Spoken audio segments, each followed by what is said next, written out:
الرابعه بقى. طبعا إيمان. ايمان ما شاء الله يعني ربنا يخليها لي. بلد مثقفه. هي مذيعه مغربيه. هي انت قلت مذيعة تجرب بقى مغربية. ايه مش مصريه بقى، خلاص حظك وحش في المصريات. هو نصيب. لا بالعكس. اتعرفتوا على بعض ازاي؟ اولا لا، بس عشان نتكلم في حته المصريات، في مصريات محترمين جدا، ولاد ناس. بتكلم بجد يعني، انا ممكن مهما حصل يعني مش كل الناس زي بعضها، ووارد ان يحصل اختلاف، بس لا، في مصريين محترمين. وهو الموضوع في الاول والاخر بيبقى نصيب يعني. ايمان الموضوع جه معاها، تعرفي عليها جه صدفه، كان في المطار، ما كانش ولا في البال خالص، رغم ان كان حصل مشكله ما بيني وما بينها في المطار. بس هو النصيب. كمان اتعرفت عليها بمشكله؟ عكستها.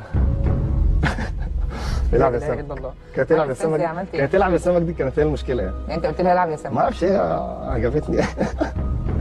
انا مش قادره. لا يعني ايه مش ما اعرفش، انا كنت رايح اجيب واحد يعني هي واحده ماشيه في المطار عادي جدا وانت ماشي جنبها قلت لها العب يا سمك. انا بحب الجمال على فكره. انت تحب الجمال، خليه لنفسك، ما تتكلمش، تروح وانا تفتح غلطت، بقك. هو كلمه تلعب يا سمك دي غلطت، انا مقيم يعني. يعني بدي الجمال حق، بلاش هو عيب، لازم كده يعني، لازم الحته التاتش دي. راحت هي عملت لك ايه؟ هي افتكرت كلمه تلعب يا سمك ديت شتيمه. ما هي برضه هي معاكسه دميمه. لا لذيذه والله، ولا كانت يعني انت لو حد وهي ماشيه في الشارع حد قال لها العب يا سمك هتعمل فيه ايه؟ هي ما فيش حاجه اصلا، هي كلمه يعني كده. عادي ان اي حد يقول لمراتك العب يا سمك؟ لا طبعا لا. طيب ما ده انا بقول عليه. بس كلمه هي كانت يعني بهزار، فاني يعني، مش مقصود باي حاجه. فافتكرت ان هي شتيمه، فاتخانقنا مع بعض. هي كانت جايه تقريبا في هذا قناه بنتفق معاها. لا هي افتكرت ان هي شتيمه، ف يعني بما معناها يعني اللي هو انت قليل ذوق، ما اعرفش اتكلمت كده كلام مغربي غريب، فلقيتها بتبرطم. فما مش فاهم اللغه المغربيه يعني. المغاربه لما بيتعصبوا في لغه كده بتطلع، تحس فرنساوي، في عارفه، في انجليزي، في عربي، في حاجات كده كوكتيل يعني. فالموضوع ابتدى يتطور، والناس جت اتلمت، وقالت ده بيعكسني وبيغلط فيا. فالموضوع بقى كان فيه مصريين، فابتدوا بقى يوصلوا ان ده ابراهيم سعيد، فقلت لهم الكلمه اللي انا قلتها، فضحكوا.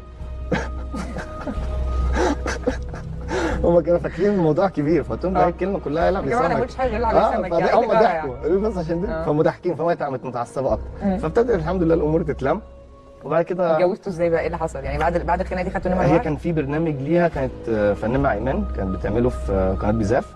وكانت المفروض ان هيبقى في استضافه ليا يعني. فاتفقنا ان انا هاجي لها البرنامج، فطبعا كان كل ده بتعمل بقى انه قال يعني انا موافق عندي في البرنامج. انا موافق. بعد كده قعدنا مع بعض اتعشينا مع بعض، وبعد كده هي الامور جت. كان جميل. اتجوزتوا بعدها بقد ايه؟ كانت البدايه كانت شغل يعني، حوالي تقريبا 4 شهور. 4 شهور.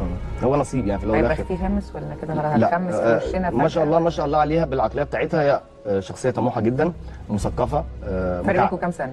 لا انا اكبر منها، هي عندها 29 سنه. انا 28 بالظبط. انا اكبر منها ب 8 سنين 9 سنين.